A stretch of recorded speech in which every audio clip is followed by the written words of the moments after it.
Assalamualaikum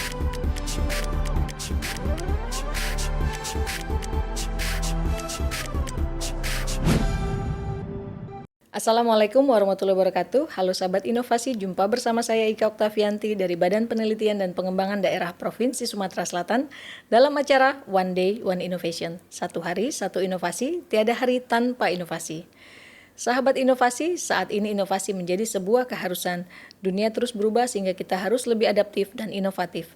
Untuk menginspirasi, kami hadir dengan para inovator hebat dengan inovasi-inovasinya dalam acara One Day One Innovation.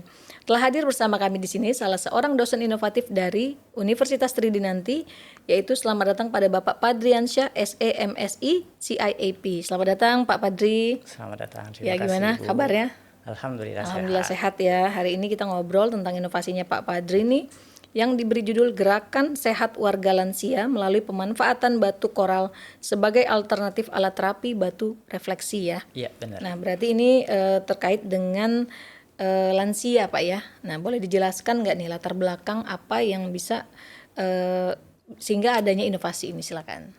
Terima kasih pada Ibu atas waktu dan kesempatan berikan kepada saya. Sebelumnya perkenalkan dulu, saya Padriansyah, dosen dari Fakultas Ekonomi Bisnis, Prodi Akuntansi, yang kebetulan juga ditugaskan di Lembaga Penelitian Pengabdian atau lebih dikenal dengan LPPM Unanti. Nah, yang melatar belakangi dari inovasi saya ini, saya melihat pada kondisi di lapangan, kondisi pada lapangan ini, warga-warga itu mayoritas sudah banyak dihuni oleh warga lansia atau warga lanjut usia. Nah, di sini mereka terkadang sering saya berkomunikasi, mereka sering mengalami nyeri-nyeri sendi, kemudian pegel. Lantas kemudian saya terpikirkan bagaimana mereka untuk mengatasi atau membantu mereka ini yang untuk menghilangkan rasa pegal-pegal seperti itu. Nah, di mana dari hal itu saya terpikirkan untuk mencoba membuat suatu refleksi karena pada dasarnya orang lansia ini terkadang sulit untuk atau terkendala ketika mereka ingin ke tempat refleksi gitu ya, terutama karena ada kendala jarak. Kemudian ada kendala lagi, ada kendala biayanya mungkin seperti itu. Oleh karena itu saya mencoba bagaimana refleksi ini bisa diadakan atau diciptakan di lingkungan warga yang banyak warga lansianya. Kemudian di mana saya melihat ternyata lahan-lahan atau tanah-tanah fasum di daerah-daerah perumahan ataupun di perkampungan ini banyak yang belum termanfaatkan.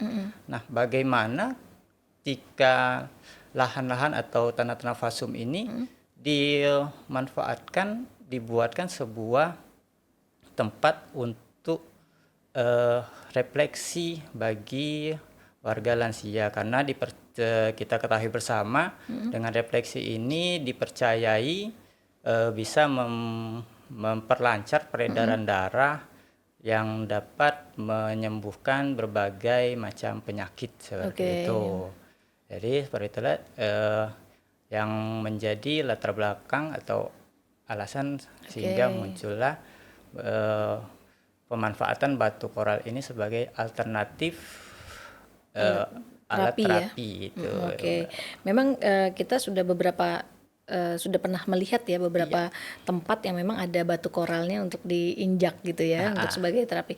Nah, gimana ini? Apakah memang jenisnya gerakan sehat warga lansia ini menaruh batu koral itu di tempat fasum-fasum atau gimana, Pak? Ya, jadi gerakan ini lebih kepada untuk setiap tempat gitu ya, di mana saja, baik di kelurahan maupun baik di perumahan seperti itu. Sudah beberapa tempat nih yang dilakukan.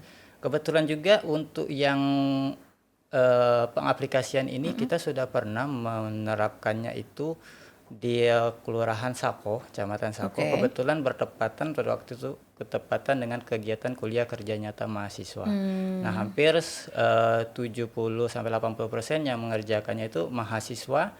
Mahasiswa yang syukur alhamdulillah direspon baik oleh para warga hasil karya yang sudah dibuatkan seperti itu. Mereka malah berterima kasih. Jadi lahan ada suatu tempat gitulah yang selama ini hanya tempat itu kadang ada tempat untuk bermain anak gitu kan. Nah, ini bagaimana kalau mungkin memang selanjutnya bisa selain ada taman untuk lansia, ada juga taman di sebelahnya ada taman bermain anak, sehingga mungkin ketika anak cucunya bermain, orang neneknya bisa refleksi gitu ya, secara mandiri. Manfaat yang sudah dirasakan sama masyarakat, dampaknya seperti apa, Pak? Manfaatnya mereka merasa lingkungan mereka menjadi lebih tertata gitu ya. Lingkungan mereka yang jelas lebih tertata, tidak mengurangi dari lahan-lahan yang tidak termanfaatkan. Apalagi sekarang sudah banyak lahan-lahan yang tidak manfaatkan kadang dijadikan orang untuk membuang sampah. Oleh karena itu, jadi kami kebetulan pada waktu itu kami memanfaatkan. Nah, yang jadi dengan dijadikan tempat seperti itu menjadi mengurangi rasa orang untuk membuang sampah. Gitu ya, karena udah rapi ya. Gitu. Iya. Dan yang lain tentunya ya kalau hasil surveinya belum sempat kami hasilkan, tapi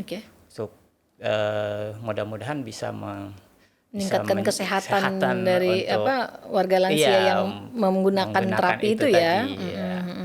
Itu mulainya dari tahun berapa, Pak, diimplementasikannya? Implementasikan baru tahun tadi karena 2023 ya? 2023 ini di KKN.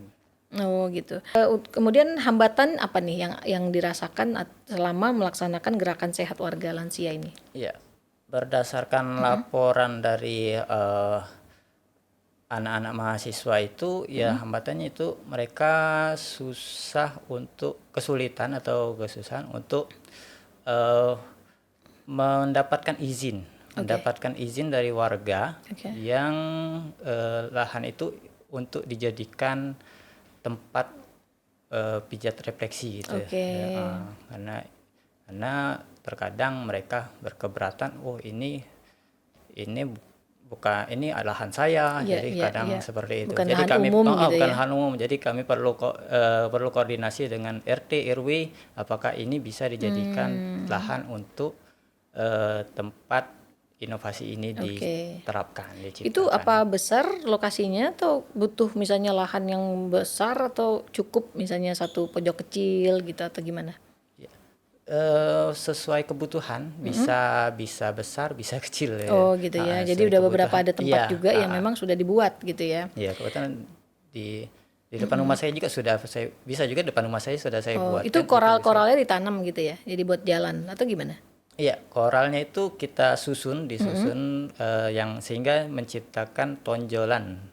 Sehingga batu itu menonjol yang sehingga sehingga yang menginjak itu menimbulkan tekanan dari kaki. Jadi memang disusun dulu ya sebelum dikeraskan gitu ya. Nah, harapan kedepannya nih untuk inovasi ini seperti apa nih? Karena sementara ini baru ada di Kecamatan Sako ya. Nah, gimana Pak Padri? Harapan kami ialah itu tadi bisa didukung dari para pihak pemerintahan, kelurahan, kecamatan, dan juga warga sekitar, dan juga syukur-syukur nanti bisa menjadi contoh untuk tempat-tempat lain yang lahannya ini tidak termanfaatkan dengan maksimal gitu. Jadi bisa bukan hanya di satu tempat, sehingga bisa di tempat-tempat yang lain. Itu. Dan juga mungkin dari segi biaya nggak terlalu mahal ya Pak ya, karena bahan-bahannya juga mudah ditemukan, dibeli di toko bangunan ya gitu. Nah, terakhir nih pesan dan kesan untuk sahabat inovasi di rumah seperti apa Pak? Pesan dan kesan kami akan inovasi ini semoga bisa menjadi nilai edukasi bagi yang menonton dan bagi yang bagi yang menonton semoga dapat menerapkan dan dijadikan ini sebagai contoh, sebagai alternatif alat terapi batu refleksi ya, di mana batu kita ketahui bersama dapat dipercayai dapat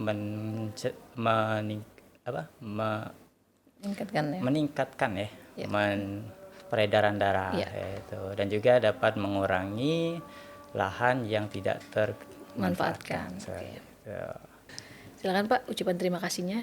Ya, terima kasih atas waktu yang telah diberikan kepada kami untuk dapat hadir di sini, dan semoga dapat bermanfaat bagi kita semua. Oke. Dan tak lupa juga saya mengucapkan terima kasih, ada salam juga dari Pak Rektor, mengucapkan terima kasih telah diberikan kesempatan kami untuk dapat hadir di podcast One Day One Innovation di sini. Merupakan ini hal yang baru bagi kami. Mudah-mudahan ini harapan kami juga bisa diundang lagi ya, Mbak. Oke, siap. Terima kasih banyak Pak Padri atas waktunya. Mudah-mudahan gerakan sehat warga lansia ini menular ya ke kecamatan-kecamatan yang lain, sehingga di Kota Palembang ini kita mudah menemui tempat terapi batu koral ini gitu ya. Dan bukan hanya lansia aja, tapi semua umur gitu ya. Terima kasih Pak Padri. Sahabat inovasi, untuk mengetahui lebih lanjut tentang adanya inovasi ini bisa meninggalkan pertanyaan ataupun komentar di kolom komentar podcast YouTube kami. Tetap ingat, kita punya jurus 4S. Setiap orang adalah inovator. Setiap masalah bisa menjadi peluang inovasi, setiap solusi harus sinergi, dan setiap inovasi harus konkret hasilnya. Jumpa lagi bersama kami di One Day One Innovation. Salam inovasi.